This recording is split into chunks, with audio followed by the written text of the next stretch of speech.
Hurdy-gurdies. What are they? What is their shape? What they are made of? How many kinds of hurdy-gurdies are there? What are the most important things you are supposed to know before playing one? These are going to be the subjects of today's video. How many types of hurdy-gurdies are there? Well, hurdy-gurdies are usually divided by either tuning, such as alto, soprano, tenor, Bourbonnais, Auvergnat, and by shapes. Shapes could be like flat back, root back, or square shape like a symphony, what is called. Now, shapes aren't as important as most people think, in my opinion. Like, it is widely recognized that a root back on a hurdy-gurdy produces a louder volume. Well, of course, it's not the only factor, and I don't think that you can say that the root back is different from a flat back hurdy-gurdy, meaning it belongs to different category, especially since basically every single hurdy-gurdy is different. Even though there are these larger categories, basically every single maker has his or hers own models, and they're all different. Tunings may be a bit more important for a simple reason. Most hurdy-gurdies fall in one of these three categories, being soprano, alto, or tenor. Simply put, the tenor is the largest of them all, with a G2 tuning usually, or G3. Then you have the alto, which is smaller because the scale length must be smaller, and it's in C. And then you have the soprano, which is the most common hurdy-gurdy, in fact, which has chanters in G, and the shorter scale length, somewhere around 35 centimeters, so pretty much as long as a violin. That said, soprano gurdies might have two different tunings, which are the most common traditionally. Either the Bourbonnais or the Auvergnat. The names come from two different regions of France where they were mostly used in folk music, traditional music. Where the Bourbonnais has a D/G tuning and the Auvergnat has a G/C tuning. Now, what do we mean with slash? It doesn't mean either one or the other. It means that for example, in the Bourbonnais, which is DG, you have the chanter strings in D and the drones in G. Which also means, as someone pointed out, that if you play the bottom row of keys on the gurdy, you will have a G scale.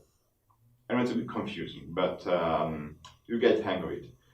On the other side, the Auvergnat has a G chanters, and I think the Auvergnat is today the most popular one because it's basically more akin to a soprano tuning, so it's more similar to modern orchestral instruments such as violin, cello, and whatnot. So when you say GC, it means that you have, again, the chanters play by themselves in G as a basic note, as a root note if you wish, and the scale that you're going to have on the bottom keys is a C scale. If you're wondering what tuning should I get for my future hurdy-gurdy, well, the question is up to you.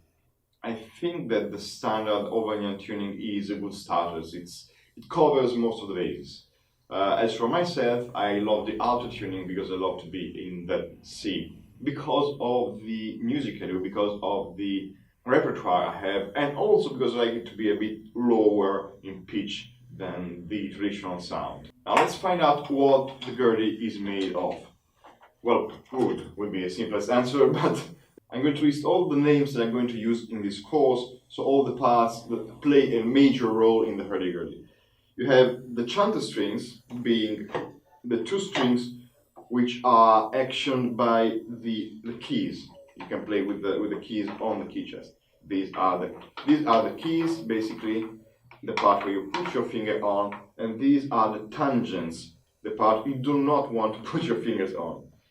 You have the wheel, of course, the crank on the bottom end, the bridge is, or saddle actually, is where the strings sit. So usually you have a chanter bridge, but also a drone bridge and a trumpet bridge. So a bridge for basically every string. On the top you're going to have the tuning pegs or mechanical tuners, depending on what you have.